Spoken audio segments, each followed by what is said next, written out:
Ya, selamat pagi pada kita semua, khususnya jemaat BIN Bandar Sleman dan siapapun yang ikut dalam ibadah online kita pada pagi ini. Jadi kita bersyukur kepada Tuhan dengan kesempatan yang Tuhan berikan kepada kita sampai pada hari ini, sehingga kita masih ada dan kita bersama-sama bertemu di dalam kebaktian kita pada pagi ini. Jadi untuk teruskan kebaktian kita pada pagi ini, mari kita tetap berdoa di dalam doa kita. Nanti saudara Pastor Hasan yang akan membawa kita di dalam doa pembukaan. Mari kita berdoa. Haleluya. Ya Tuhan, adalah Bapa kami yang kami sembah di dalam nama Tuhan Yesus Kristus. Bapa, pada saat pagi hari ini kami sangat bersyukur, berterima kasih karena Kau telah menjaga kami, memimpin kami dari hari yang sudah berlalu sehingga saat pagi hari ini Tuhan kami dapat bersama untuk memuji melakukan Engkau. Bapa, dimanapun jemaat di tempat di mana saya berasal ini Tuhan, dan Engkau yang bersama dengan mereka, lindung mereka Tuhan dari kuasa penyakit, dari apapun yang mengganggu mereka, dan yang sakit Tuhan Kau sembuhkan, Kau pulihkan. Kami percaya Bapa bahwa kuasa mujizat-Mu sentiasa bersama dengan mereka. Haleluya Bapa. Dan pagi hari ini Tuhan, ibadah kami serahkan semuanya ke dalam tangan Tuhan. Biarlah Kau memimpin bersama dengan kami. Biarlah kami semangat berkati dari puji sembah dan teringat dengan firman Tuhan yang telah kami dengar pada hari ini. Terima kasih Tuhan Yesus. Ini doa dan permohonan kami Bapa, di dalam nama Tuhan Yesus kami berdoa. Amin. Mari kita teruskan dengan satu lagu yang menyatakan kasih Allahku. Kita akan lagu ini dengan singkat doa kita sebagai perjumpaan kita pada Tuhan. Mari kita sama-sama menyanyikan lagu ini.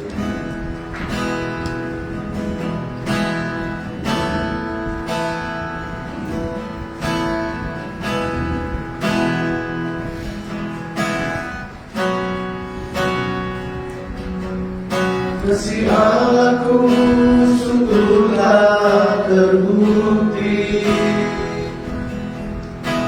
ketika Dia serahkan anaknya. Kasih Allah mau berkorban bagi kau dan aku.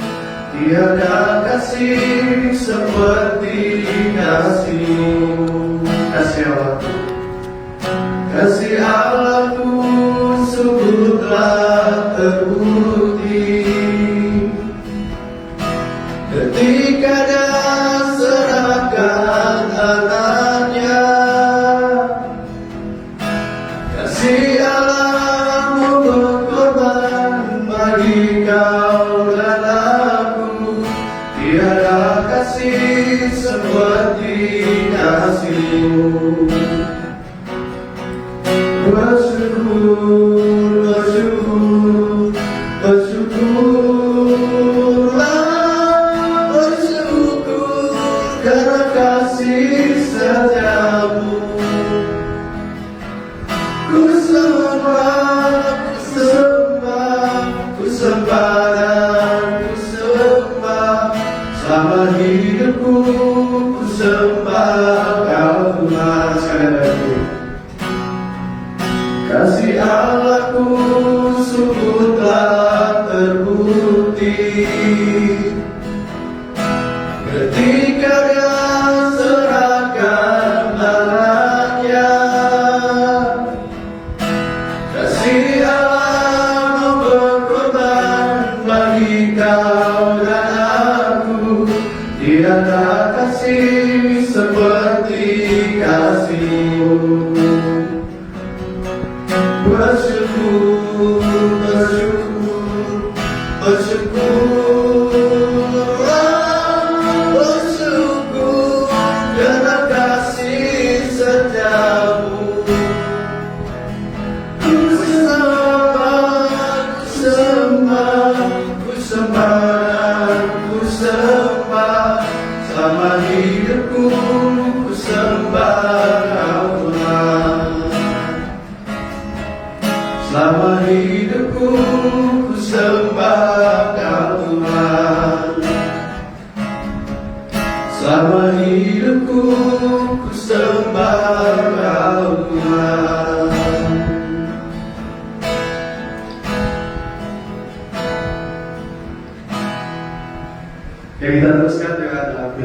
kita yang menyatakan segala puji syukur. Kita naikkan pujian ini sebagai ucapan syukur kita kepada Tuhan.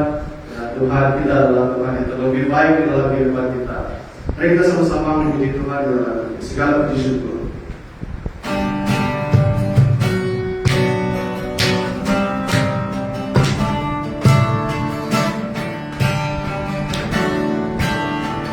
Segala puji syukur hanya bagi-Mu Tuhan, sebab Kau layak dipuja. Kami mau bersorak tinggikan nama-Mu.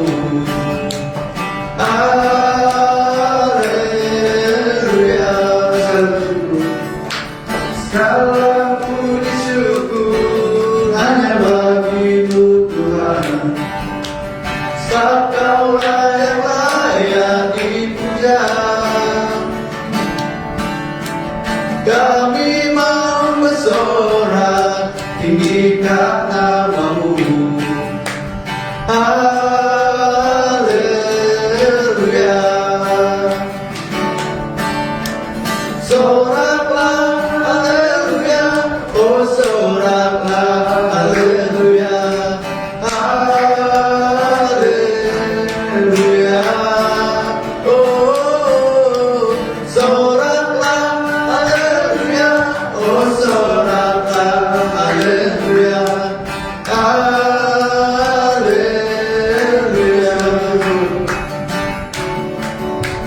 Segala puji syukur hanya bagi-Mu Tuhan, sebab Kau layak dipuja. Kami mau bersorak tinggikan nama-Mu. Haleluya. Soraklah haleluya, oh soraklah haleluya. Haleluya. Oh soraklah haleluya, oh soraklah haleluya. Haleluya.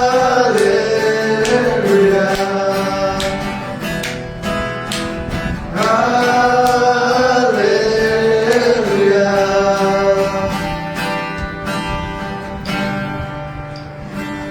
Oke, jadi sebelum kita teruskan dengan acara kita yang seterusnya, mari kita menyembah Tuhan kita dengan satu lagu yang menyatakan melewat mengenang. Akan lagu ini untuk mengingatkan pengorbanan Tuhan Yesus di atas kayu salib bagi kita manusia yang berdosa itu. Kita sama-sama menyanyikan lagu ini.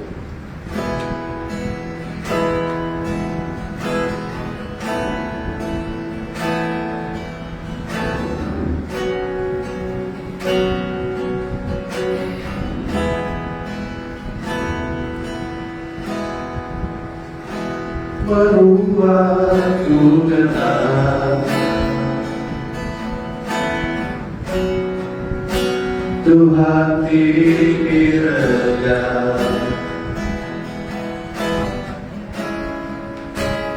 ketegal dosa diundang digagal semua manusia.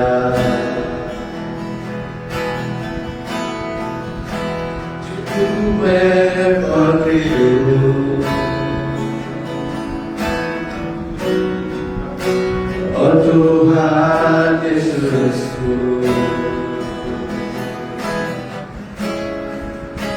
dosaku dibersih, Kau darahku jimat, aku bersalah diri.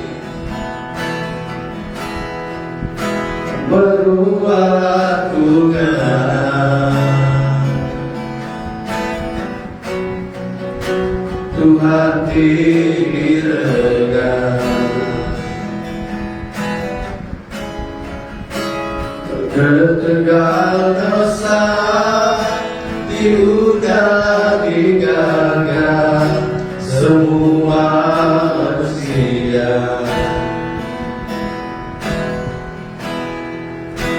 Cukup pelindung, oh Tuhan Yesusku, dosaku diberasi, Kau darah turcinan, aku nesalati.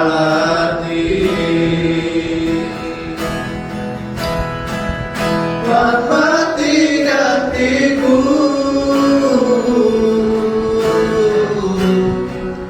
mari dengan dipalu.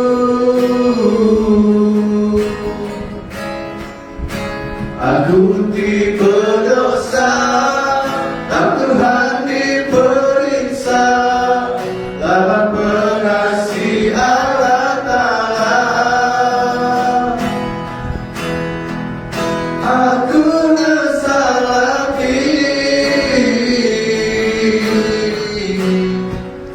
aku nyerah diri.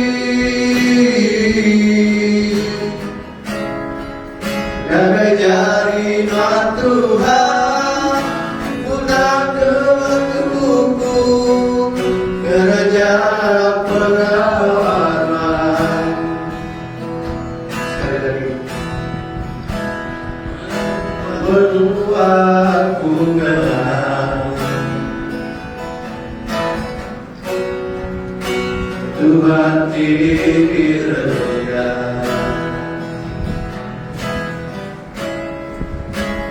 ketegal asa, digugah digagah semua manusia. Cukup pelindung, oh Tuhan Yesusku, dosaku diberesi, Kau darah turcinan, aku nesalati.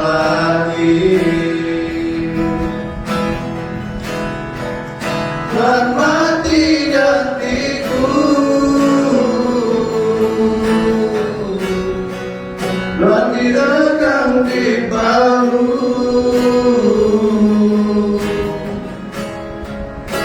Aku tiba dosa, tak Tuhan diperiksa, lawan pengasih Allah Ta'ala. Aku nesalati, aku nyerah diri. Jaga jaringan Tuhan, guna ketubuhku, gereja pengawalan. Jaga jaringan Tuhan, guna ketubuhku, gereja pengawalan. Oke, sampai di situ ya pertimbangan kita. Dasarkan masalah cara seterusnya.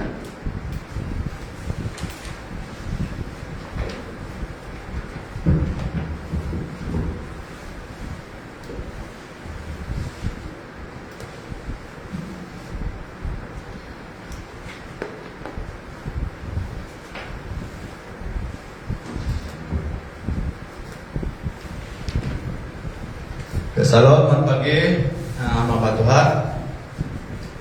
Dan pada saat hari ini kita bersyukur sebab kita diberi peluang bersama, dan di mana juga pada pagi hari ini kita mengadakan perjamuan kudus ya. Saya percaya setiap anak-anak Tuhan, jemaat Tuhan di rumah sudah mempersiapkan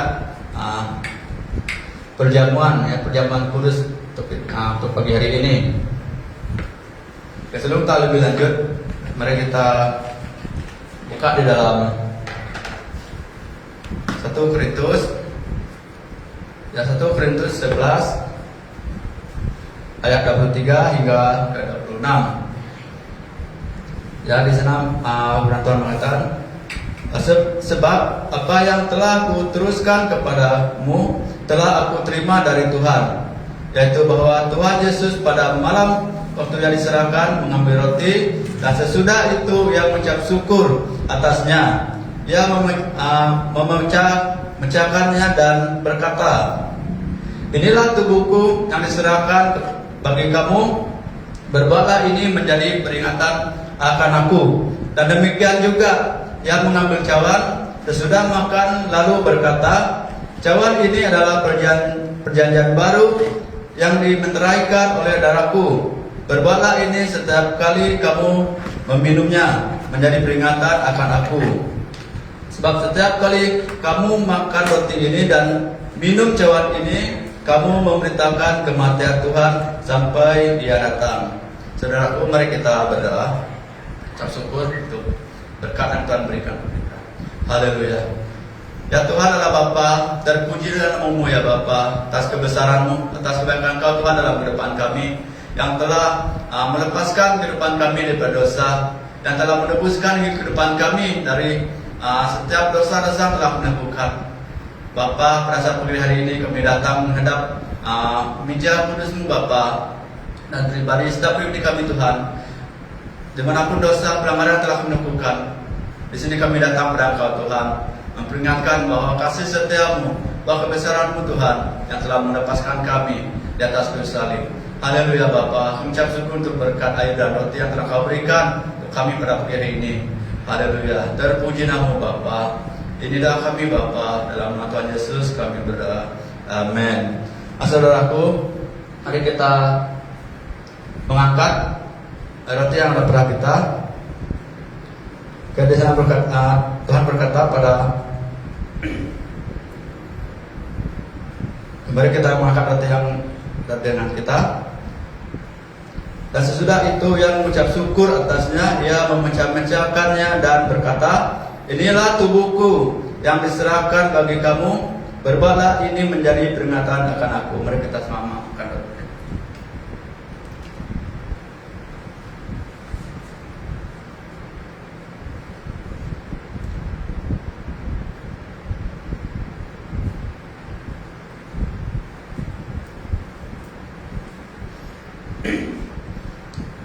Demikian, mari kita makan cawan yang ada dengan kita.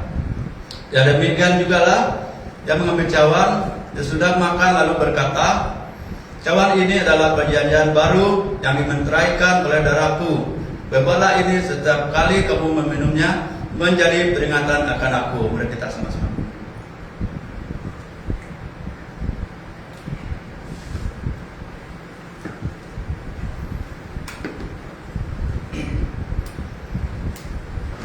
Kita berdoa. Haleluya Bapa, sungguh besar kasih setia-Mu Tuhan, yang telah menjadi penyelamat kehidupan kami, di mana kami manusia yang penuh dengan dosa dan kesilapan Tuhan. Engkau Tuhan kami yang telah menumpahkan darah, telah menumpahkan daging bagi kami. Bapa, kami manusia penuh dengan dosa, tapi Engkau Tuhan yang selalu menanggung semuanya untuk kami. Terima kasih atas kebesaran-Mu Tuhan. Haleluya. Inilah kasih setia, inilah pengorbanan yang Bapa buat dalam kehidupan kami, yang tidak pernah kami lupakan dalam kehidupan ini. Terima kasih Bapa, terima kasih Tuhan Yesus. Inilah kami Tuhan. Di dalam nama Yesus kami berdoa. Amin.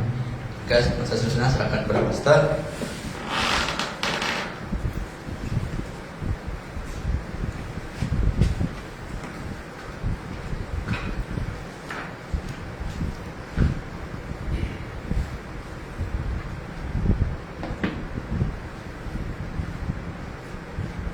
Salam.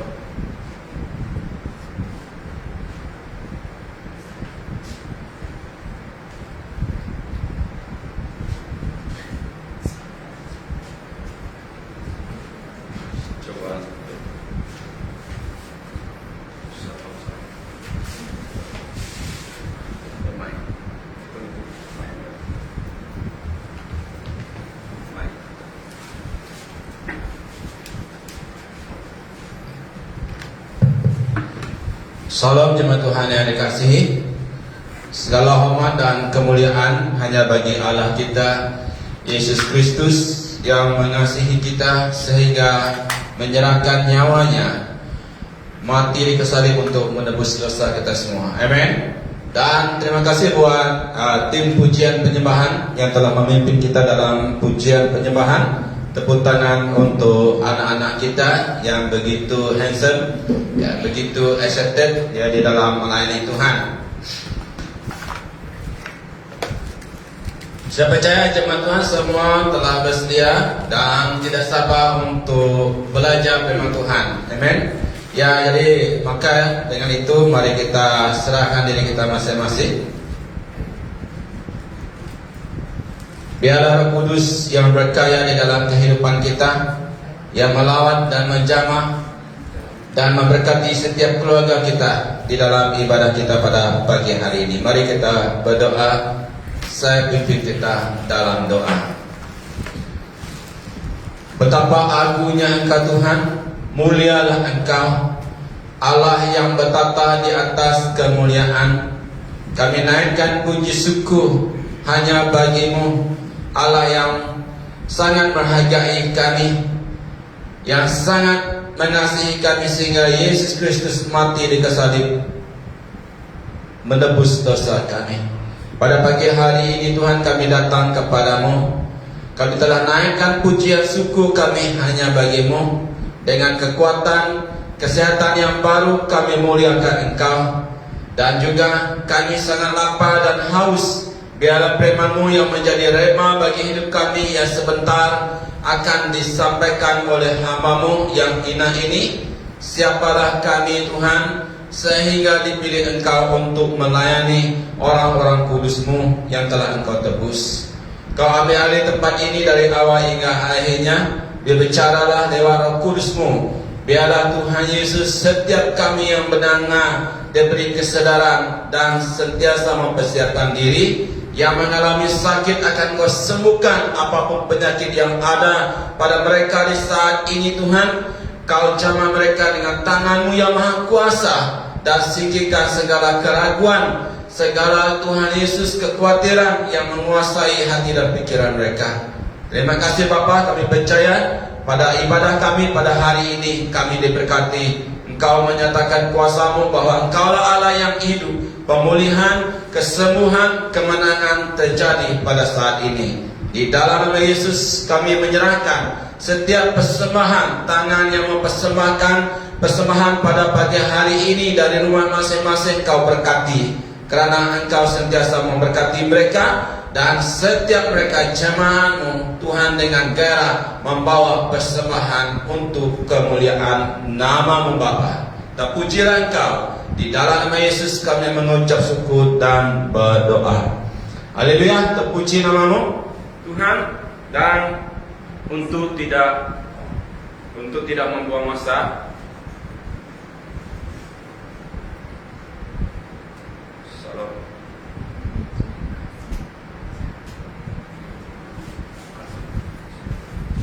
Salam.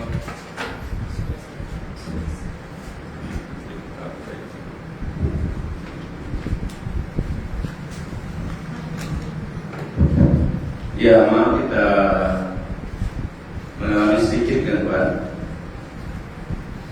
Untuk tidak membuang masa, ya mari kita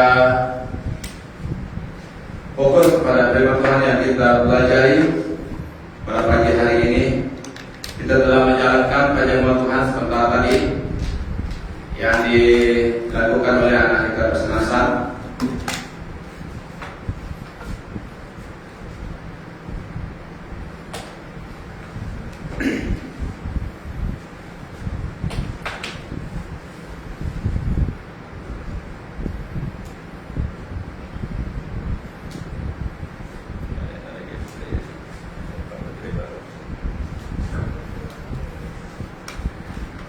Jemaat Tuhan yang dikasihi, pada saat ini setiap masa kita mendengar berita tentang kematian. Apatah lagi masa pandemi COVID-19 ini, bagi kita yang telah menerima Yesus menjadi Tuhan dan Juru Selamat kita, kematian yang sentiasa meningkat dari masa ke semasa akibat pandemi COVID-19 menyedarkan kita untuk mempersiapkan diri dengan sebaik-baiknya untuk kita sentiasa bersedia bila tiba waktunya kita akan dibawa ke surga. Maka dengan itu tema firman Tuhan yang kita pelajari pada pagi hari ini adalah kesempatan untuk mempersiapkan diri ke surga. Amen. Ya, surga itu berbicara tentang kekekalan. Artinya pada keabdian, pada kehidupan yang tidak ada lagi kematian, pada kehidupan yang tidak ada lagi perpisahan, pada kehidupan yang tidak ada lagi sakit penyakit, pada kehidupan yang tidak ada lagi penderitaan, tapi keabdian dan penuh kemuliaan. Kita akan hidup bersama-sama dengan Allah Bapa di surga. Amen. Pertanyaannya, selama kesempatan yang Tuhan berikan kepada kita di dunia ini, di muka bumi ini, anugerah yang Allah berikan kepada kita, anugerah kehidupan yang Allah berikan kepada kita, sudahkah kita mempersiapkan diri? Ataukah kita masih lagi lengkap, masih lagi terbuai dengan keadaan dunia ini? Saudara jemaat Tuhan yang dikasihi, kita telah dan sedang hidup dengan penularan COVID-19 selama 1 tahun 6 bulan. Ya, dalam penularan COVID-19 1 tahun 6 bulan, kita telah diberi peringatan. Itu artinya, maksudnya peringatan yang berulang-ulang, bukan sekali dua. Jadi seringkali dengan peringatan yang berulang-ulang, masih banyak lagi yang tidak sadar, masih banyak lagi yang dibuai mimpi. Peringatan yang berulang-ulang menyatakan, menyatakan hidup di dunia ini semestinya kita manusia begitu mudah mengakhiri hidup ini dengan apapun cara, baik lewat COVID-19, baik lewat sakit penyakit dan berbagai cara. Ini melalui penularan COVID-19 yang terjadi di seluruh dunia saat ini menyatakan betapa mudahnya hidup manusia di muka bumi ini berakhir. Seperti yang saya katakan tadi, melalui COVID-19 bukan saja keadaan keluarga, bangsa dan dunia menjadi porak-poranda, ekonomi dunia juga mengalami hal yang sama, porak-poranda, tidak menentu. Bahkan ekonomi dunia makin menurun. Melalui COVID-19 ini menyadarkan kita bahwa harta dunia yang manusia kejar siang dan malam tak henti-henti, tidur pun termimpikan harta dunia, tidur pun masih mengingatkan uang, siang malam hanya ingatkan uang saja.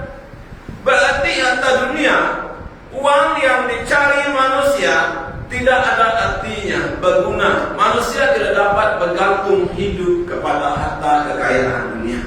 Harta kekayaan dunia tidak dapat menyelamatkan manusia.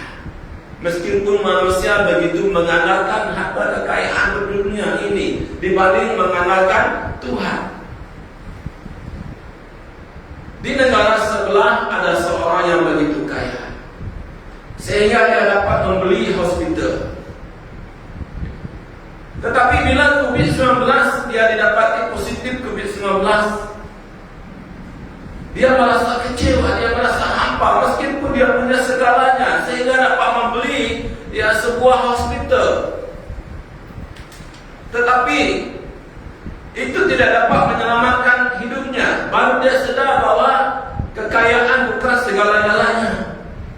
Baru dia sedar bahwa meskipun dia kaya, sebenarnya dia sangat memerlukan Tuhan di dalam kehidupannya. Jadi dengan COVID-19, Allah mengingatkan kita bahwa ada kelanjutan hidup setelah kematian. Ini adalah penghiburan bagi kita, anak-anak Allah yang telah diselamatkan. Kebenaran ini, kebenaran firman Tuhan ini menyatakan bahwa bagi orang yang percaya kepada Tuhan Yesus, kehidupan dunia ini hanya sementara, dan kesementaraan hidup kita dunia ini menuju kematian. Kematian bukanlah akhir bagi hidup kita. Kematian kita adalah untuk menuju kehidupan yang baru bersama Bapa di surga. Kematian yang terjadi terhadap tubuh kita menjadi hamba untuk membawa kita sebagai anak-anak Allah kembali kepada Allah Bapa di surga. Yang percaya katakan amin. Ya. Yesus telah memberi jaminan kepada kita, di rumah Bapa-Ku banyak tempat tinggal.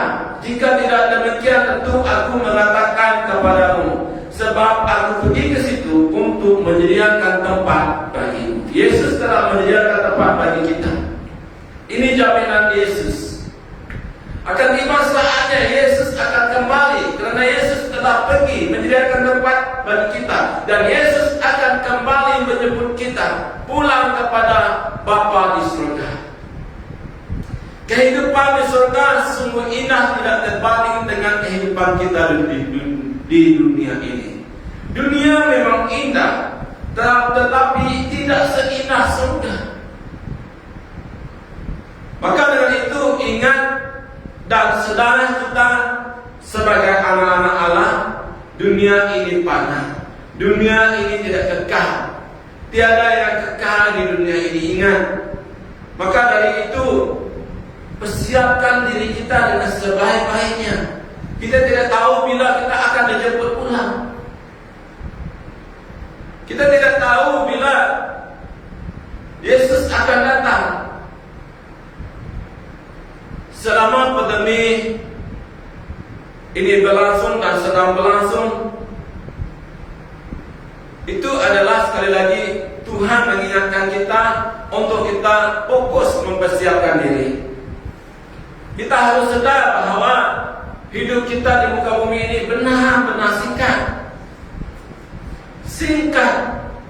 Kita yang merasakan pada bangun kita pagi hari ini, oh masih lama lagi Tuhan akan datang.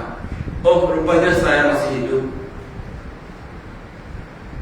Bagi kita lama, tetapi sebenarnya tidak lama. Kehidupan kita seperti uap, sebentar saja ada, selepas itu menghilang. Begitulah, singkat. Contoh, ya, tadi saya lihat posting Happy di Pestali. Pestali kata, kemarin saya lihat dia makan di kedai 20-20. Tetapi tiba-tiba saya mendengar dia mati, ya dilanggar. Ya, begitu juga. Oh, baru tadi saya telepon dengan dia, baru tadi saya video call dengan dia. Ya bila tiba-tiba kita menerima berita kematian tentang dia, ya kita baru bertemu, kita baru telepon berbicara dengan dia, kita baru video call dengan dia, tiba-tiba kita mendengar berita dia telah meninggal dunia. Singkat. Hidup ini benar singkat. Satu persatu manusia pergi meninggal dunia, baik lewat pandemi COVID ataupun hal-hal yang lain. Tidak kira usia dia muda atau tua, tidak kira dia orang miskin atau kaya, tidak kira dia punya kuasa atau tidak, punya pangkat atau tidak, punya pelajaran tinggi atau tidak. Tidak kira. Tiada siapa yang dapat memahami bila kematian kunjung tiba di dalam kehidupan seseorang. Dia tidak dapat stop bila kematian datang. Dia tidak dapat berkata, jangan dululah, saya masih sayang keluarga saya, anak saya masih kecil, tunggu anak saya besar baru saya boleh mati. Tidak boleh begitu. Tunggu dululah, bisnis saya belum berjalan dengan baik. Tidak. Bila mereka mau datang, kematian boleh terjadi mendadak pada setiap masa. Sebagian manusia, sebagian besar manusia yang meninggal dunia tidak mempersiapkan diri dengan sebaik-baiknya. Sebab itu manusia tidak dapat menerima kematian. Sebelum kematian terjadi, saat dia terlantar, tidak berdaya, terlantar, terbaring di katil, di atas tilam, kita dapat melihat bagaimana wajah orang yang tidak siap sedia menerima kematian. Pandangan matanya kosong, wajahnya nampak hampa. Dia menyesali bahwa selama dia hidup ini, dia mempersiapkan hidupnya. Seorang ibu yang punya ratusan ribu uang simpanan, bila tiba-tiba kematian mendekat kepadanya, dia merasa hampa kerana tidak dapat menikmati uangnya ratusan ribu di akalnya. Dia pergi meninggalkan ratusan ribu itu tanpa menikmati sesuatu pun. Dia bekerja berpas-pulas yang mana, mencari uang dan terus mencari uang tanpa mencari Tuhan. Tetapi bila kematian tiba, penyesalan terjadi. Dia merasa hidup dia selama ini berpas-pulas mengumpul harta dunia adalah berupa kesia-siaan. Manusia tidak mempersiapkan diri, tidak memberi waktu bagi Tuhan. Tidak salah kita enjoy happy di dunia ini. Tidak salah kita sibuk untuk mencari sesuap nasi. Tetapi marilah kita sedar bahwa hidup ini sementara. Berilah waktu untuk Tuhan. Berilah waktu untuk Tuhan demi keselamatan diri kita sendiri. Karena hidup di dunia ini tidak kekal. Kita harus sedar, kita harus bersedia untuk menghadapi kekekalan yang terjadi di dalam kehidupan kita. Kesempatan hidup yang sementara ini adalah kesempatan untuk kita mempersiapkan masa depan kita di surga. Jika kita tidak mempersiapkan diri untuk ke surga, maka tempat kita adalah neraka. Mana yang kita pilih? Jika kita memilih neraka, kita akan sibuk dan terus sibuk, tidak waktu untuk mencari Tuhan. Teguran dari Tuhan melalui sesiapapun tidak akan kita indahkan. Teguran firman Tuhan yang meneguhkan kita untuk menyadarkan kita tidak senang hati dengan teguran itu. Kita tidak senang hati dengan hamba Tuhan yang menegur kita. Kita panas karena teguran Tuhan itu. Itulah tandanya kita memilih surga, memilih neraka dari memilih surga. Tetapi ingatlah, Tuhan sangat mengasihi kita. Tuhan tidak mau kehilangan kita. Tuhan mau kita hidup bersamanya di surga. Tetapi apakah daya jika kita tetap berkeras hati untuk tidak mau sedar, untuk tidak mau bertobat, untuk tidak mau berpaling kepada Allah? Apa boleh buat? Terpaksalah Tuhan melepaskan anak pergi. Meskipun karena Allah, Dia begitu rindu untuk bersama kita di surga. Tetapi yang jelas pada pagi hari ini, jangan bebal atas peringatan Tuhan. Jangan bebal atas peringatan Tuhan melalui pandemi COVID-19 yang merebak pada saat ini. Jangan acuh tak acuh, jangan indah tak indah, jangan abaikan peringatan Tuhan ini, supaya kita tidak menyesal pada masa akan datang. Dari apa yang saya perhatikan melalui penularan COVID-19, ada 3 jenis manusia di dalam menanggapi keadaan sekarang. Yang pertama, manusia masih ada yang tidak insaf, tidak fokus terhadap keadaan yang terjadi tetap mengeraskan hatinya, tidak terbuka untuk mencari Tuhan, sekalipun kematian terjadi di dalam keluarganya.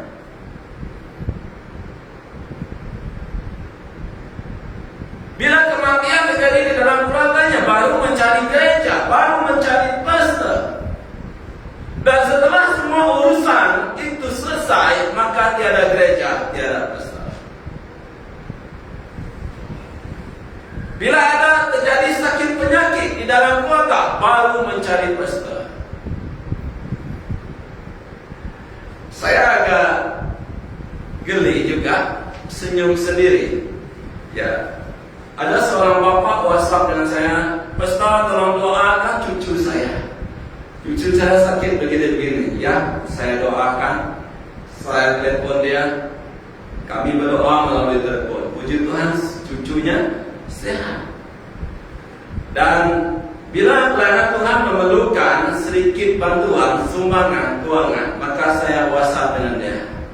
Sampai sekarang WhatsApp tidak dibalas. Meskipun beberapa kali saya WhatsApp dia. Bila kita memerlukan pertolongan dari Tuhan, baru mencari Tuhan, baru mencari hamba Tuhan. Tetapi bila pelayanan Tuhan memerlukan pertolongan dari kita, kita berdiam diri. Kita terus menyepi.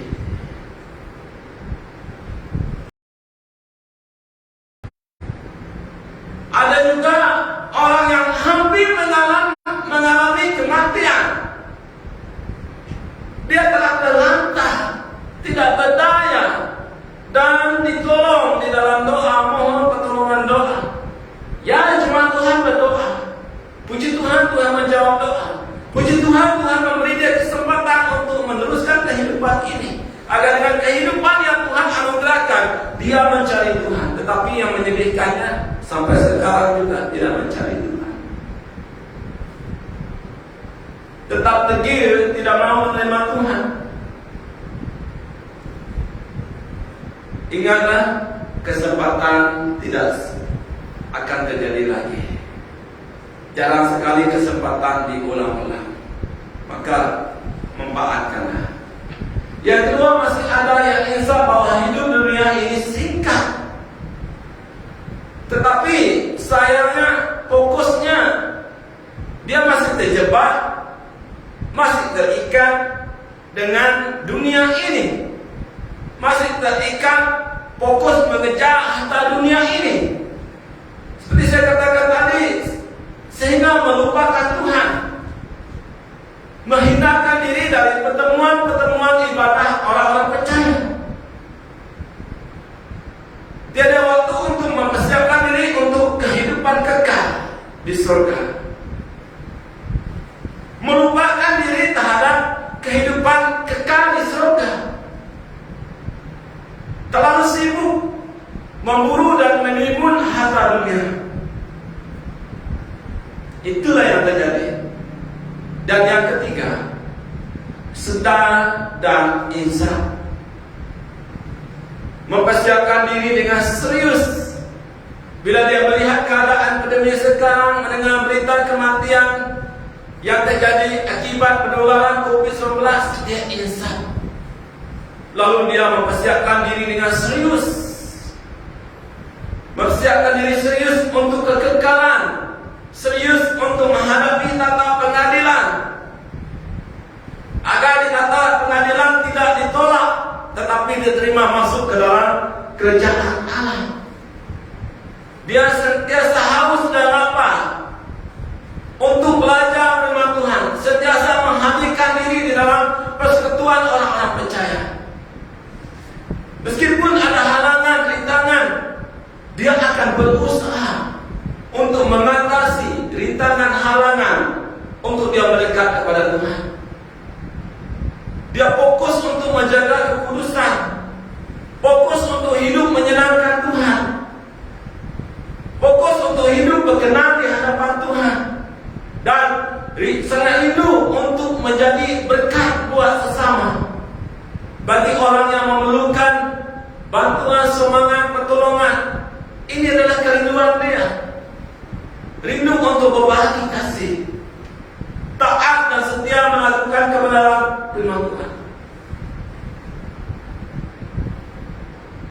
sebab dia ingat dan sedar. Napas terakhir dapat terhenti dengan tiba-tiba, mendadak. Maka dia dengan serius mempersiapkan diri. Coba perhatikan dengan baik-baik jemaat Tuhan. Anda jenis yang mana saat ini? Apakah Anda jenis manusia yang masih tidak insaf? Apakah Anda nomor 2 jenis yang insaf bahwa hidup di dunia ini begitu singkat, tetapi tidak melakukan apa-apa? Ataupun Anda jenis orang yang sedang insaf, lalu bertobat dan sungguh-sungguh mencari Tuhan? Jemaat Tuhan yang dikasihi, sementara kita masih diberi kesempatan untuk hidup di muka bumi ini, marilah kita fokus hanya kepada kekekalan. Bagaimana dengan mempersiapkan diri sebaik-baiknya.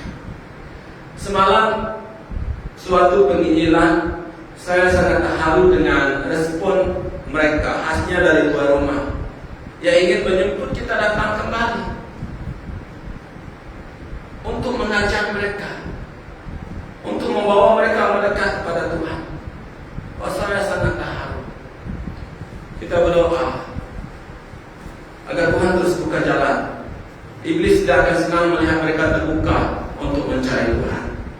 Kita berdoa untuk mereka agar lewat dari kampung ini, tuan rumah sang ini, kampung-kampung yang lain, rumah panjang yang lain di tempat itu juga akan mengalami kasih Tuhan. Yang percaya katakan amin. Jemaat Tuhan dikasihi, firman Tuhan menasihatkan kita pada pagi hari ini bagaimana kita harus menjalani kehidupan yang hanya sementara seperti bunga, pagi berkembang dan pada sebelah petangnya akan layu. Mari kita buka Alkitab kita di dalam Amsal 30 ayat 8 dan 9. Ya, jemaat Tuhan yang mengikuti live streaming di rumah, mari buka Alkitab apapun terjemahan Alkitab yang ada pada kita. Amsal 30 ayat 8 dan 9, demikian firman Tuhan. Jauhkanlah daripadaku kecurangan dan kebohongan. Jangan berikan kepadaku kemiskinan atau kekayaan. Biarkanlah aku menikmati makanan yang menjadi bagianku, supaya kalau aku kenyang, aku tidak akan menyangkamu dan berkata, siapa Tuhan itu? Atau kalau aku miskin, aku akan mencuri dan mencemarkan nama Allahku. Firman Tuhan ini adalah perkataan dari Ago bin Yaki dari Masar. Ya. Permohonan yang Ago minta kepada Tuhan ini sungguh luar biasa, sangat unik. Mengapa sangat unik? Sebab sangat jarang orang meminta perkara doa seperti yang ditulis dalam Amsal 30 ayat 8 dan 9 ini. Dari permohonan Ago ini ada 3 hal yang penting yang akan kita pelajari untuk menyedarkan kita agar kita mempersiapkan diri sebaik-baiknya bila saat tiba Tuhan berkata, ya si anu, tanggung jawabmu sudah selesai di dunia ini, sampai sinilah kamu hidup, maka kamu pergi. Maka ya roh kita akan keluar dari tubuh kita yang panah ini.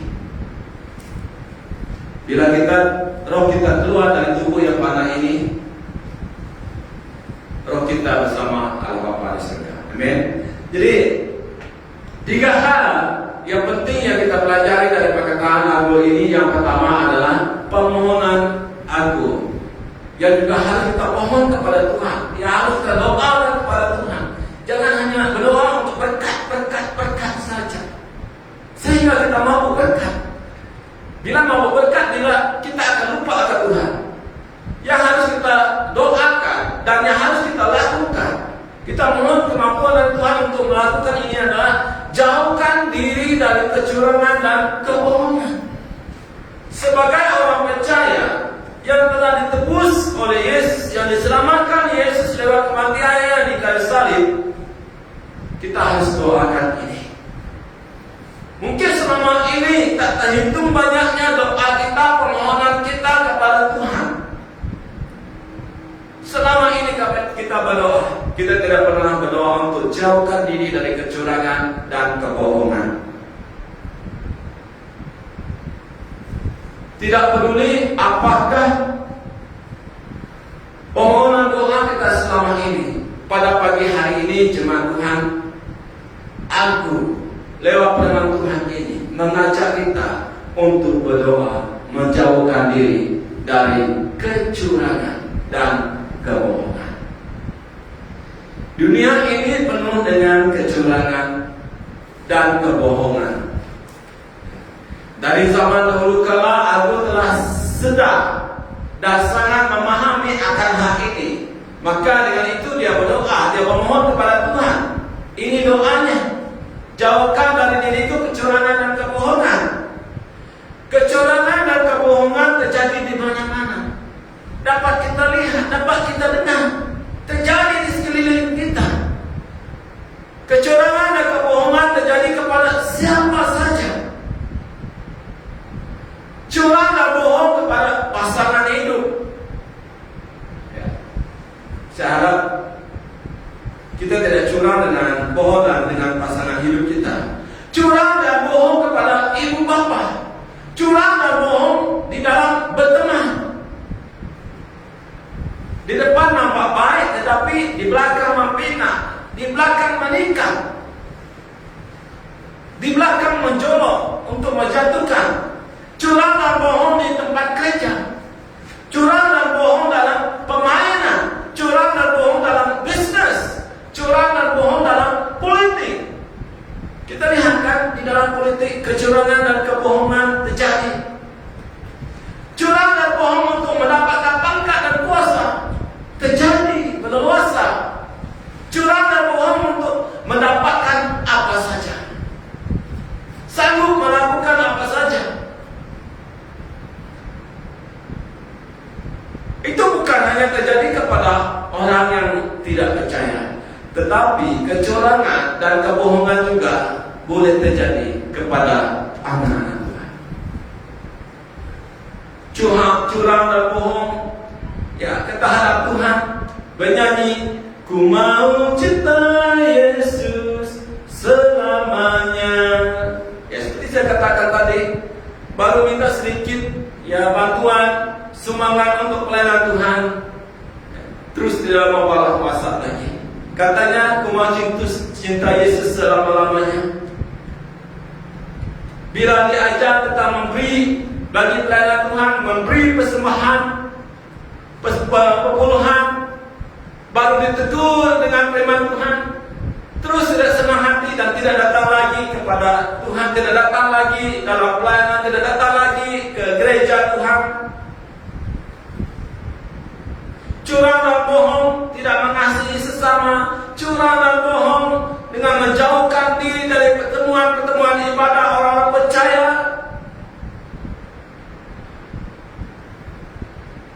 Curang dan bohong dalam kelas seperti saya katakan tadi, tidak melayani dengan tulus ikhlas dan banyak lagi kecurangan, kebohongan yang terjadi di dalam kehidupan anak-anak Tuhan.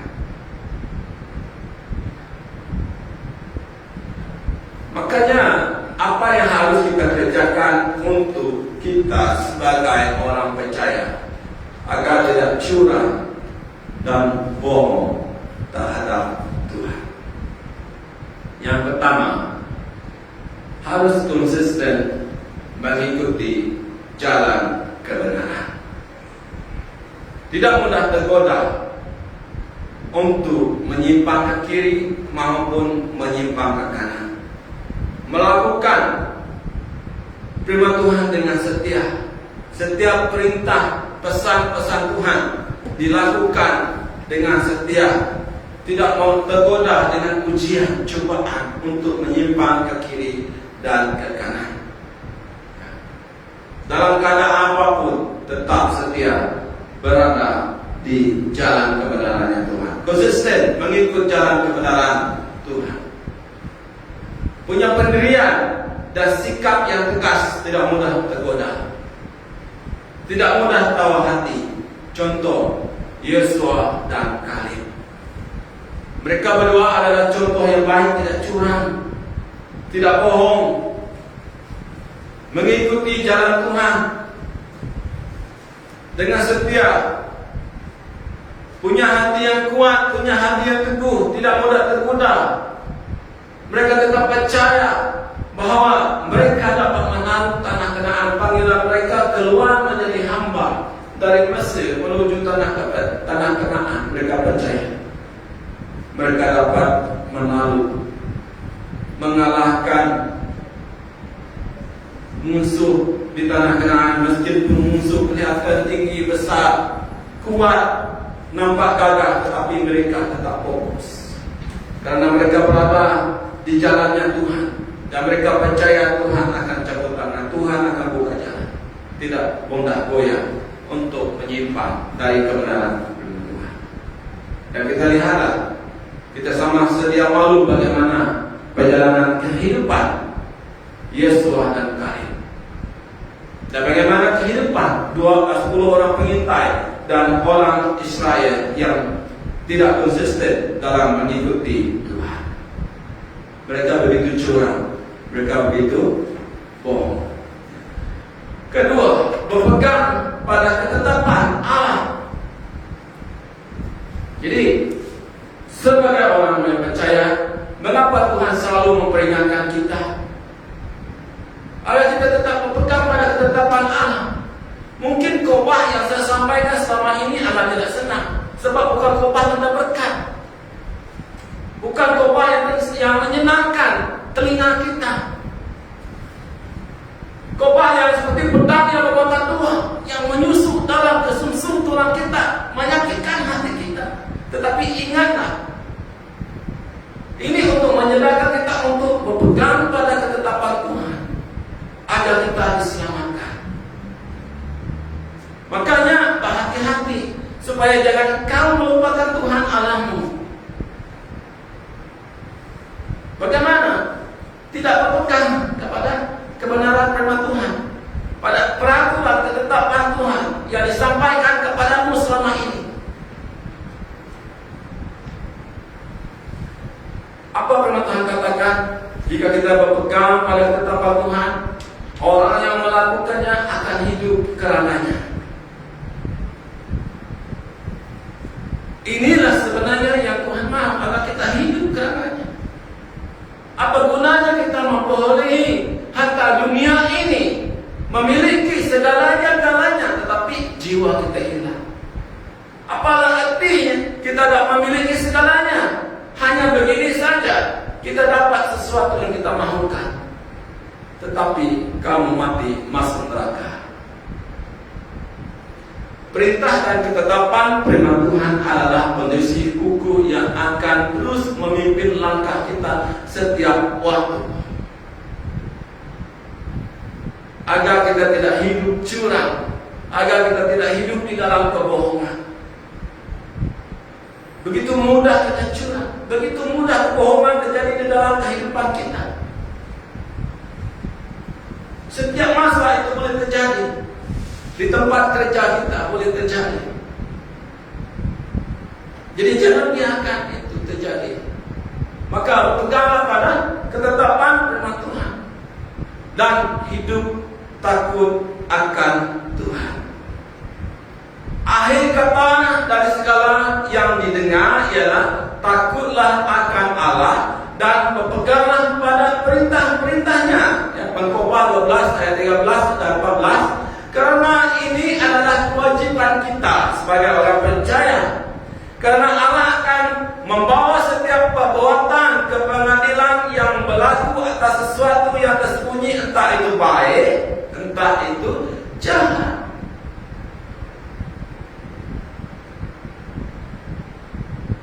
Kita akan berhadapan muka dengan Allah. Apa yang kita lakukan itu akan diadili, baik ataupun jahat. Maka takut adalah hidup akan Tuhan. Pengertian takut akan Allah sifatnya luas dan kompleks, namun terjadi dasarnya adalah kita hormat kepada Allah, kagum kepada Allah, ya, kerana kebesaran Allah, kekudusan Allah, keadilan Allah, kasih setia Allah yang tidak pernah berubah terhadap kita, anugerah Allah yang begitu besar yang tak terhitung bagi kita. Kita hidup pada saat ini, kita masih berada di sini adalah kerana anugerah Allah. Segala akan itu. Dan hukuman Allah akan terjadi tiba-tiba suatunya lagi, dan banyak lagi halnya lain. Makanya jemaat Tuhan, hidup takut akan Tuhan membuat kita bertindak berhati-hati, ya. Bertindak berhati-hati agar tidak terjadinya kecurangan, tidak terjadinya kebohongan dari kehidupan kita.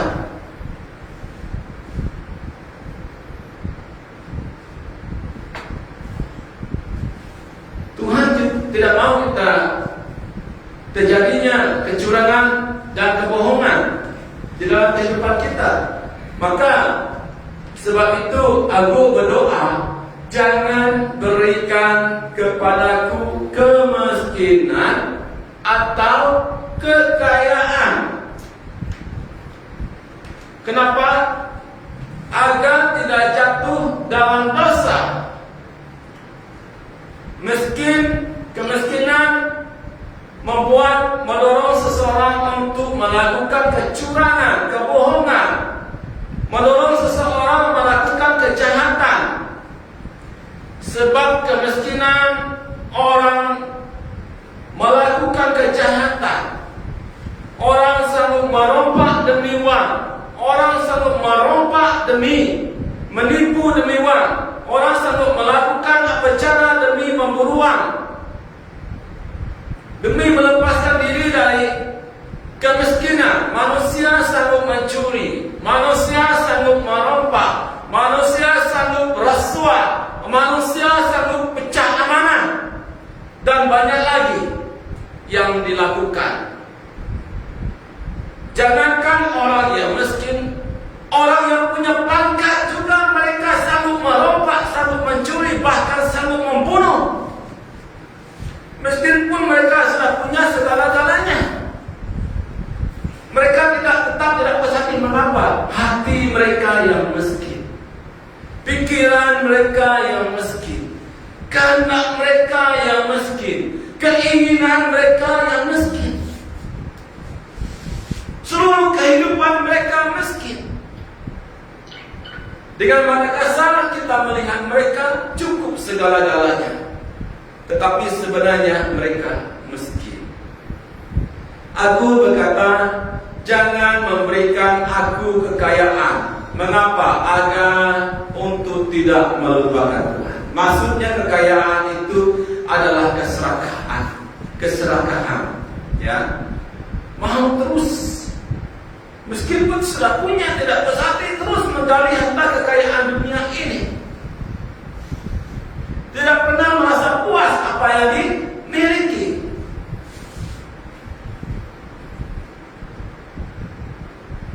Kekayaan membuat seseorang merasakan tidak memerlukan Tuhan. Inilah yang terjadi.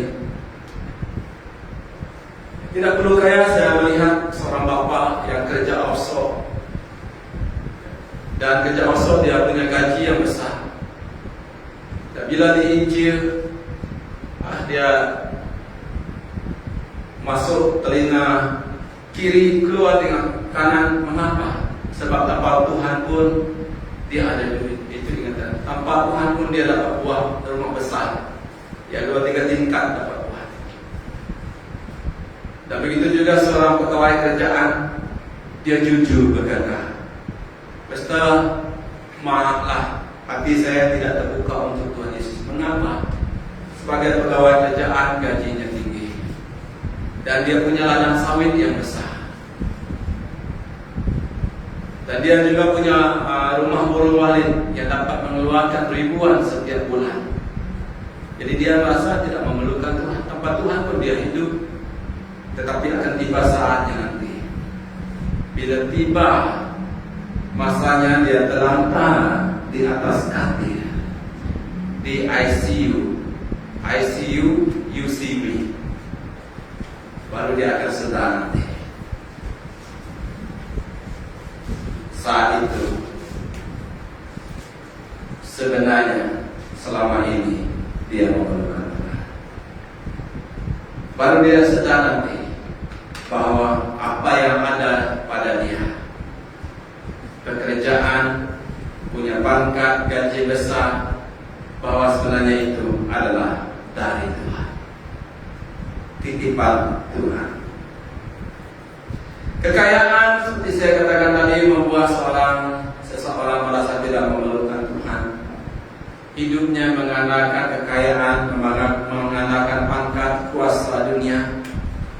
Manusia ingat dengan kekayaan dunia manusia dapat melakukan apa saja, dapat punya apa saja.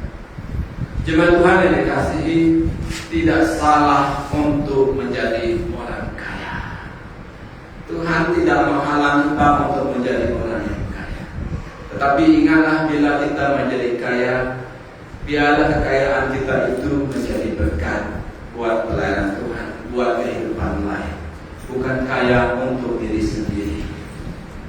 Karena kekayaan kebanyakan manusia yang kaya, mereka lupa diri. Ya, kekayaan membuat manusia sanggup melakukan apa saja. Kekayaan membuat adik-beradik dapat menjadi musuh. Ya. Tentu kita tahu kasut Adidas dan kasut Puma adalah kasut yang terkenal, dipakai oleh atlet ya, dalam olahraga. Mereka sebenarnya adik-beradik. Tetapi sayangnya karena demi mengejar kekayaan, akhirnya mereka adik-beradik ini menjadi lawan antara satu sama dengan lain. Mereka memulakan bisnis ini bersama-sama, tetapi akhirnya mereka tidak bersama, bermusuh. Karena kekayaan. Kawan boleh jadi lawan. Manusia sanggup membunuh, manusia sanggup menjatuh, manusia sanggup menikah demi kekayaan. Ini yang Tuhan tidak mau terjadi di dalam kehidupan manusia.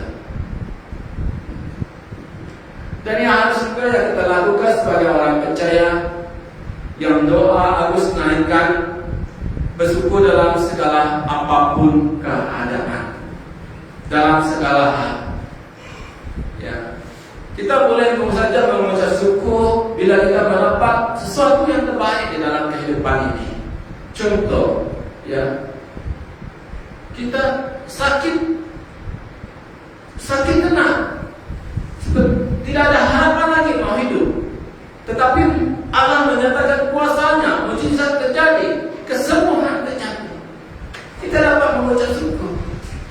Ataupun kita berdoa kepada Tuhan, minta pekerjaan. Kita berdoa kepada Tuhan agar lulus di dalam pemeriksaan. Kita minta kepada Tuhan itu dan ini, dan Tuhan tunaikan. Kita dapat bersyukur.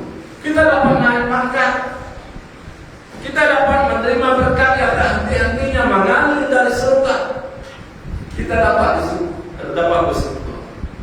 Kita mengatakan Tuhan itu baik dari dulu, sekarang dan selamanya. Tetapi mampukah kita mengucap syukur bila kita mengalami hal yang sulit? Bila masalah datang di dalam kehidupan kita bertubi-tubi, silih berganti, mampukah kita mengucap syukur? Mampukah kita mengatakan Allah itu baik, sungguh baik bagiku? Mampukah kita? Mampukah kita tetap merendahkan diri, sujud di hadapan Tuhan, menaikkan ucapan syukur lewat doa kita? Mampukah? Dalam apapun keadaan, dengan Tuhan mengajak kita mengucap syukurlah kita. Mengucap syukurlah dalam berbagai hal, baik susah maupun senang, baik suka maupun duka. Mengapa kita harus mengucap syukur? Ya, mengucap syukur sebab mengucap syukur itu adalah kehendak Allah. Agar kita tidak terjebak untuk berlaku curang, untuk melakukan kebohongan di dalam kehidupan kita.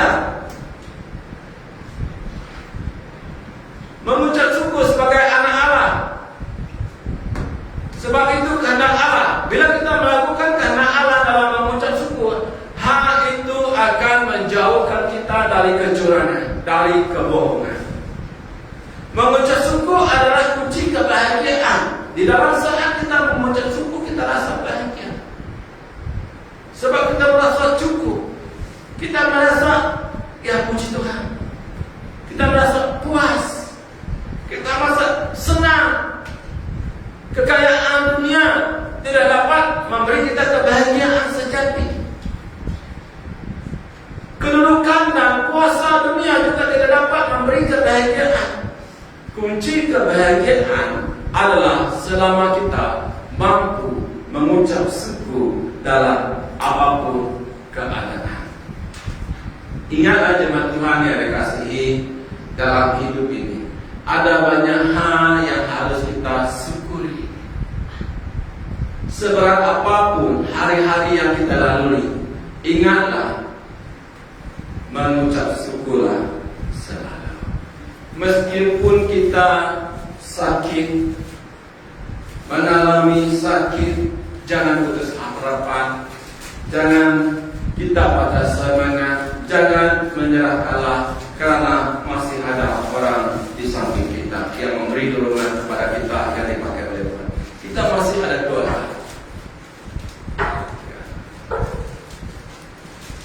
Jadi saya kongsikan kesaksian bagaimana, mengapa seorang pemuda yang mengalami masalah dalam hidupnya, mengapa dia mengambil keputusan untuk terjun dari bangunan 22 sebab dia tidak ada doa. Dia merasa tidak ada harapan lagi. Apatah lagi bila istri dia meninggalkan dia. Pada saat itu dia sangat memerlukan dorongan dari orang tersayang, tetapi istri dia meninggalkannya. Jadi dia mengambil keputusan dekat bunuh diri. Kita bersyukur masih ada keluarga yang bersaput kita. Kita bersyukur masih ada teman seiman yang saput kita. Kita bersyukur sebab masih ada pemimpin gereja, pastor yang mendoakan kita. Maka bila kita menghadapi masalah, ya, sebab sekarang kita tidak dapat bertemu muka, telepon, WhatsApp dengan kami. Beritahu kami ini masalah, berdoa, ya kita sedia berdoa. Kita saling mendukung, kita saling memberi semangat antara satu sama lain. Jangan menghadapi beban yang berat itu bersendirian. Kamu tidak akan mampu. Jadi seorang jemaat Tuhan beberapa hari lepas saya kongsikan di melalui doa online, dia menghadapi masalah. Dia WhatsApp dengan saya, dia berkongsi, ya, bisnisnya down dan hampir bengkrak. Bayangkan 1,5 juta, dan istri dia lari meninggalkan dia. Tetapi puji Tuhan, dia WhatsApp, dia meluahkan segalanya kepada saya. Saya memberi dorongan kepada dia, memberi firman Tuhan kepada dia, dan berdoa kepada dia, dan dia masih tetap bertahan. Bersyukur. Tuhan masih memberi nafas hidup sampai detik ini, saat ini. Bersyukurlah. Ketika kita masih dapat makanan apapun menunya, bersyukur. Masih banyak orang di luar sana yang tiada makanan. Mungkin ada orang di luar sana. Saya selalu bila malam, dulu masih gereja buka, balik kematian, saya lihat orang kutip sampah, mencari makanan di tempat pembuangan sampah dekat KFC sana. Kita bersyukur sebab kita masih lagi ada pekerjaan walaupun gaji kecil. Ya, kemarin kami pergi ke Lingga, keluar dari simpang, saya lihat orang kutip botol plastik. Botol plastik bagi kita apalah artinya, berapa sen saja. Tetapi bagi dia itu berharga. Dia kutip tin sampah, tin cola kan, botol plastik yang kita buang, bagi kita habis itu melewati minum kita buang, bagi kita tidak arti. Tetapi bagi orang yang hidup saat itu sangat berarti bagi dia. Maka bersyukur apa yang ada, bersyukur kita ada pekerjaan, bersyukur kita masih dapat makan, bersyukur kita masih ada tempat perlindungan, bersyukur sebab ada orang yang tidur di bawah jembatan, ada orang tidur di dalam kota.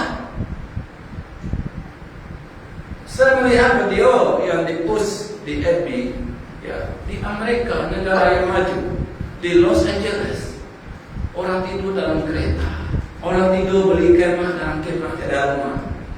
Dan ada orang yang baik hati untuk mereka, orang buat bilik mandi tandas untuk mereka. Sebab di sana deretan orang yang tidur di kaki lima tiada rumah.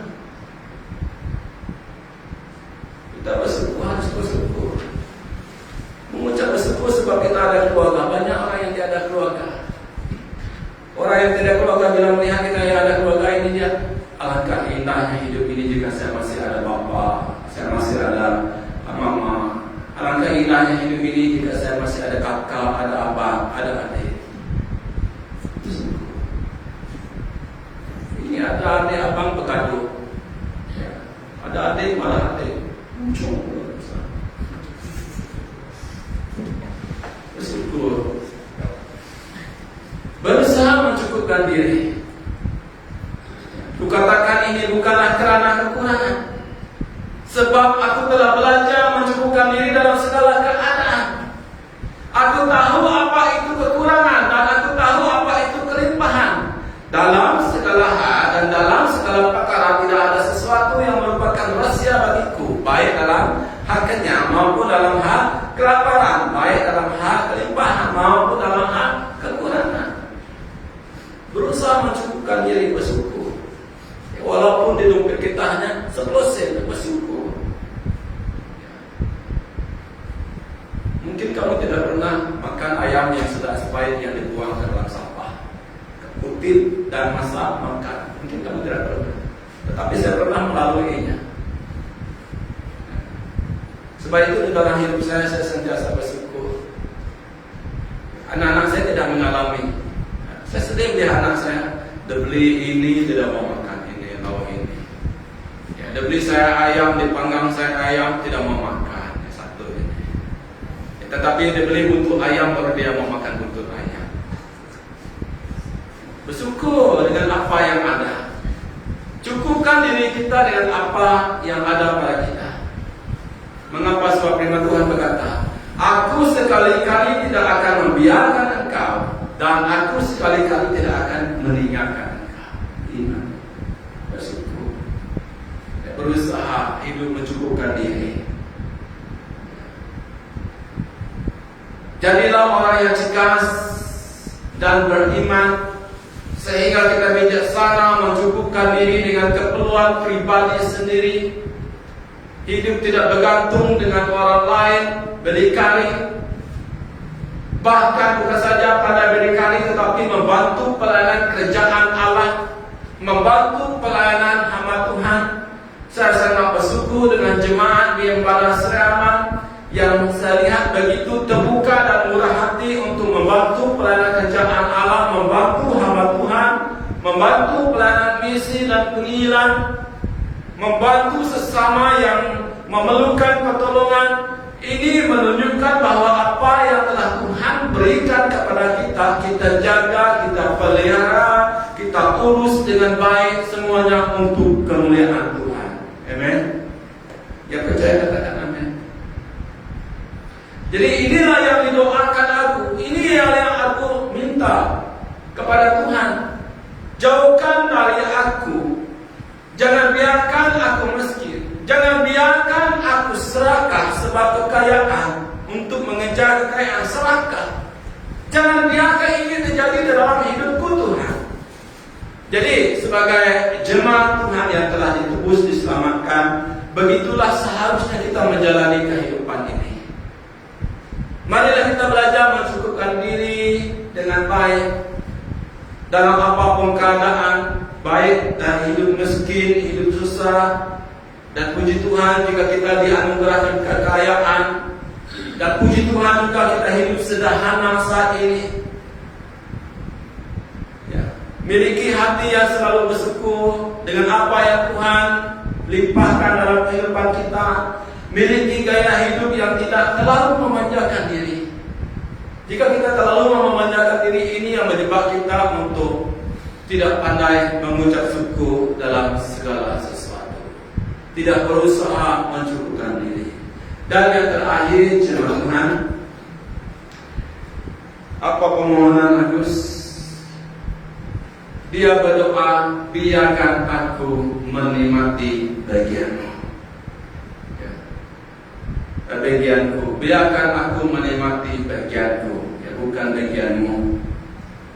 Setiap orang yang dikurniai Allah kekayaan, berkat, harta benda, dan kuasa adalah untuk menikmati bagian sendiri, bagian masing-masing. Segala jerih payah kita, dari usaha jerih payah kita, dan Tuhan kurniakan kita berkat yang berlimpah.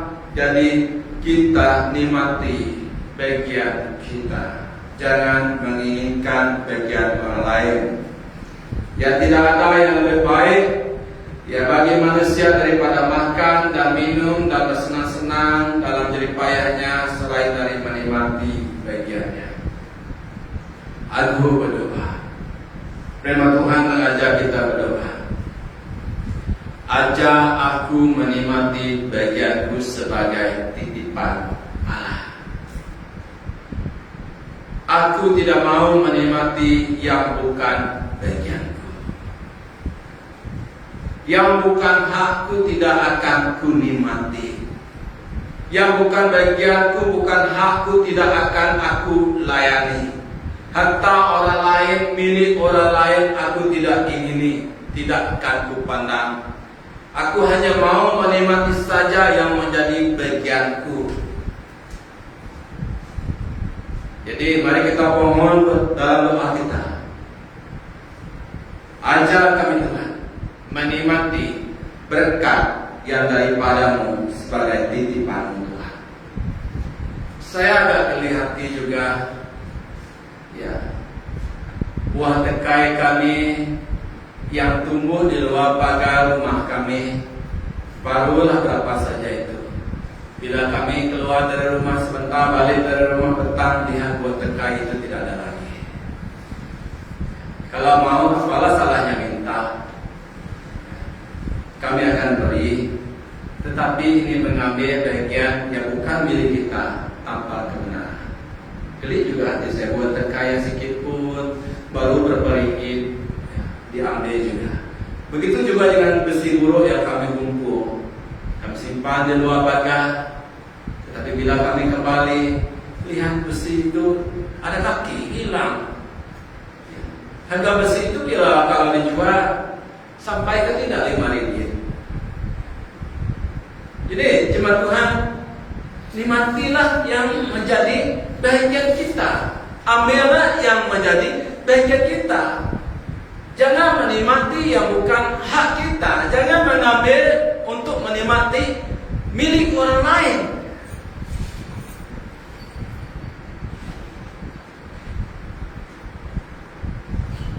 Bagaimana untuk kita tidak lagi begini untuk menikmati ya bagian orang lain? Ada ya seorang bapak dan anaknya balik latihan jalan kaki di kampung. Masa itu musim buah. Ya mereka jalan kaki dan tiba-tiba sampai di sebuah pohon buah, buah rambutan. Buah itu begitu lebat, sedang masak. Wah, sangat menarik mata. Dan bapak ini mau mengambilnya.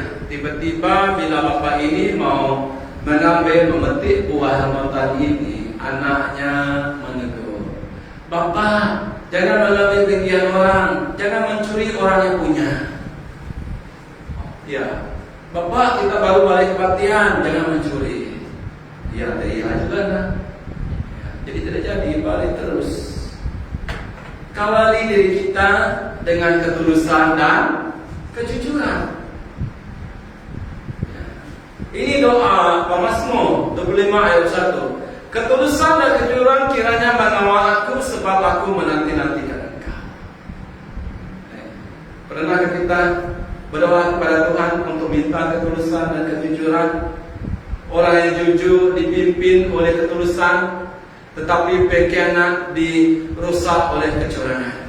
Wow, sebab itu kita lihat pengkhianatan terjadi ya, di luar sana, di dalam politik, kecurangan dan pengkhianatan terjadi. Mengapa? Sebab tidak mengawal diri dengan ketulusan dan kejujuran. Ketulusan dan kejujuran merupakan sebuah bagian kehidupan yang semakin sulit didapati di dalam dunia ini.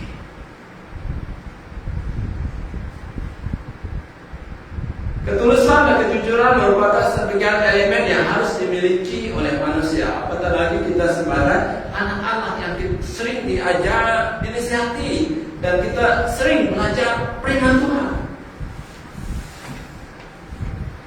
Hidup dalam ketulusan berarti hidup tidak penuh dengan kepura-puraan. Pernah berkawan dengan orang yang pura-pura, tetapi serong, tidak ikhlas, tidak punya hati yang bersih terhadap kita? Pernah? Puji Tuhan jika tidak pernah. Ya, Ustaz Agustin dia cakap tidak pernah. Kalau pernah, pasti sakitnya di sini.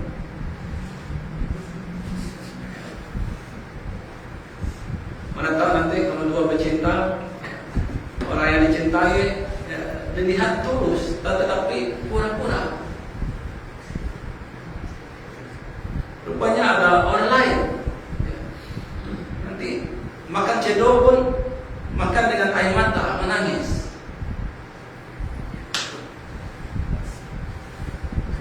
Saya masih teringat dengan kawan saya.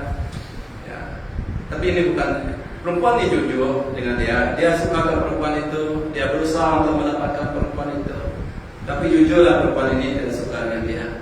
Ya, sedang kami makan di kedai.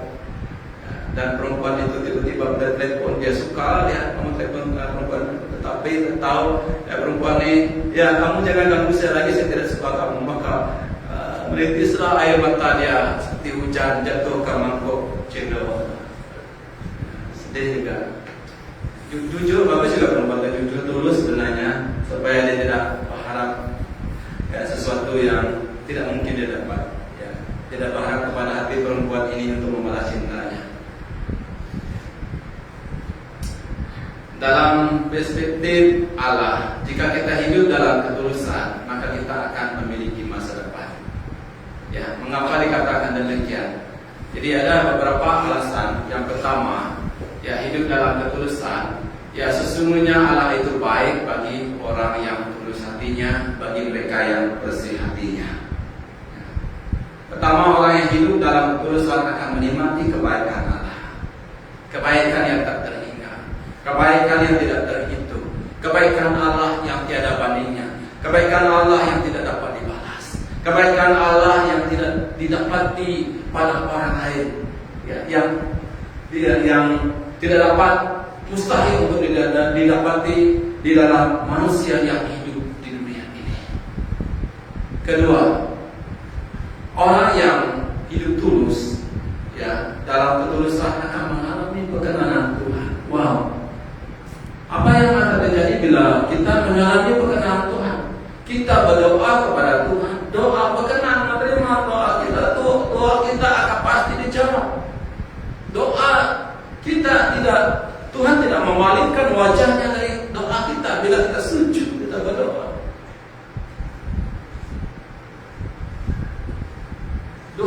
Tuhan tidak menolak.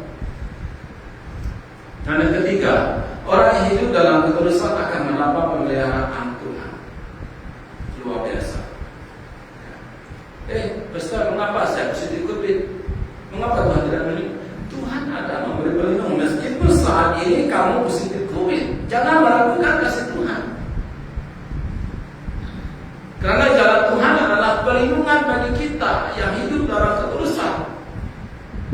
Tetapi kebinasaan bagi orang yang berbuat jahat. Nanti akan ada ayat yang seterusnya. Bagaimana Tuhan melindungi kita, pemeliharaan Tuhan itu. 3 hal ini yang terjadi bagi orang yang hidup tulus. Bagaimana orang yang hidup dalam kejujuran? Jujur artinya lurus hati, tidak curang, tidak bohong. Allah sangat menghargai kita sebagai anak Tuhan yang hidup dalam kejujuran. Jujur. Karena itulah kereta kita sebagai anak-anak Allah. Dengan demikian pasti ada manfaat. Apa manfaatnya hidup jujur? Kita lihat Mazmur 50 ayat 23. Umat Allah yang hidup jujur akan mendapat jaminan hidup yang pasti. Bukan sama-sama, pasti. Dari siapa? Dari Allah. Pasti. Bukan insya Allah, bukan moga-moga, bukan mudah-mudahan, tetapi yakin, pasti. Jaminan hidup yang pasti dari Allah ini mencakup jaminan keselamatan, hidup kekal, jaminan kesehatan fisik, dan jaminan keperluan material setiap hari. Dan kedua, Allah bergaul rapat dengan orang yang jujur, menjadi sahabat Allah. Di Alkitab, ya, kita lihat bagaimana Abraham dipanggil sebagai sahabat Allah, disebut sebagai sahabat Allah. Artinya ada intimasi antara Allah dengan Abraham. Itulah yang akan terjadi kepada kita sebagai umat Tuhan bila kita jujur. Karena orang yang sesat adalah kekejian bagi Tuhan, tetapi dengan orang jujur, Allah bergaul rapat. Dan ketiga, menjaga hidup tetap bersih. Paulus menulis dalam Efesus 4 ayat 8, orang yang mencuri janganlah ia mencuri lagi, tetapi baiklah ia bekerja keras dan melakukan pekerjaan yang baik dengan tangannya sendiri, supaya ia dapat membagi sesuatu kepada orang yang berkekurangan. Kita adalah manusia yang tidak luput dari dosa, meskipun kita telah diselamatkan. Ya, ada saja keinginan kita untuk melakukan dosa, mengerjakan dosa. Ya. Namun sebagai gereja Tuhan, kita sedar dan mengerti bahwa Allah telah menebus, mengampuni dosa kita. Sebagai ucapan syukur kita tidak dapat lagi melakukan dosa, baik dosa kecil, baik dosa yang besar. Ya. Tetapi kita seharusnya melakukan sesuatu yang baik, pekerjaan baik. Apatah lagi jika kita dapat menjadi berkat bagi kehidupan orang lain. Sudah tentu jika kita menjaga hidup tetap bersih, pasti ada manfaatnya. Manfaatnya adalah siapa bersih kelakuan, aman jalannya. Aman. Tetapi siapa berliku-liku jalannya akan diketahui. Aman jalan kita, karena penyertaan Tuhan. Mengapa kita aman? Sebab Tuhan adalah matahari dan perisai. Kasih kemuliaan Allah Ia berikan, Ia menahan, Ia tidak menahan kebaikan daripada orang yang hidup tidak bercela. Bayangkan, Tuhan adalah matahari menyinari kehidupan kita, menerangi kehidupan kita. Ya, seperti saya katakan tadi, adalah Tuhan perisai. Tuhan menjadi perisai kita. Sebab itu firman Tuhan katakan aman perjalanan kita. Sebab itu firman Tuhan katakan kita mengalami pemeliharaan Tuhan yang dahsyat. Sebab Tuhan menjadi perisai. Kalau orang yang belum percaya dulu apa perisainya, dia mengandalkan ajiman, ngarapkan pengaruh, ngarapkan pucal, nyak kebal, nyak perisai, nyak namanya terabai. Tetapi perisai kita, terabai kita, nyak Tuhan Allah. Tingemuan kuasa diserga bahwa dunia. Dan ini yang sangat membangkitkan semangat, yang mendorong iman saya. Orang yang menjaga hati tetap bersih, ya bersih kelakuan adalah berbahagialah keturunannya. Bukan kita saja yang mendapat berkat dari Tuhan, yang melakukan firman Tuhan, yang tetap menjaga hidupnya bersih, tetapi keturunan kita juga, anak, cucu, cicit, kuit kita juga akan mendapat berkat Tuhan. Wow, betapa hebatnya, betapa indahnya, betapa bahagianya hidup kita. Kenapa? Karena keturunan kita diberkati oleh Tuhan. Saya percaya semua kita sangat rindu untuk diberkati oleh Tuhan. Jadi jemaat Tuhan yang dikasihi, pada pagi hari ini kita kita telah belajar firman Tuhan, agar kita mempersiapkan hidup kita sebaik-baiknya selagi kita masih hidup di dunia ini. Ya, kita masih diberi kesempatan untuk mempersiapkan diri sebelum Allah Bapa memanggil kita pulang kembali. Hidup di dunia ini hanya sementara saja. Kita hidup di dunia ini hanyalah sebagai perantau. Akan tiba masanya kita akan kembali. Biarlah bila kita kembali bersama Bapa di surga, bukan kembali bersama iblis di neraka. Maka dari itu jemaat Tuhan, marilah kita jauhkan diri dari kecurangan dan kebohongan. Itu mudah kita, walaupun kita telah terima Tuhan dan sering diajar dengan firman Tuhan, tidak berarti kita kebal untuk hidup curang dan bohong terhadap siapapun. Tetapi pada pagi hari ini Tuhan mengajak kita untuk menjauhkan diri agar tidak melakukan kecurangan dan kebohongan. Berdoalah seperti Agus, jangan berikan aku kemiskinan atau kekayaan. Belajarlah bersyukur, belajarlah mencukupkan diri, dan belajar kita untuk menikmati bagian kita. Jangan mengambil hak orang lain, jangan memeras hak orang lain. Bersyukur apa yang ada. Diminta bersenasat berdoa untuk firman Tuhan yang telah kita baca.